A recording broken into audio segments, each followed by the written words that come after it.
খোদা তোমার কাছে করিও পার, মিজানের পাল্লাটুকু করে দিও ভার।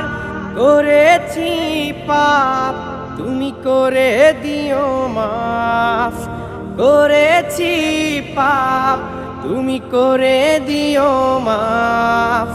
তোমার বান্দা খোদা আমি গুনাহগার।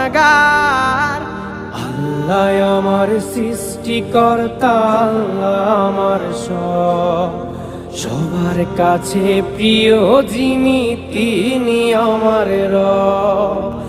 আল্লাহ আমার সৃষ্টিকর্তা, আল্লাহ আমার সবার কাছে প্রিয় যিনি তিনি আমার রব।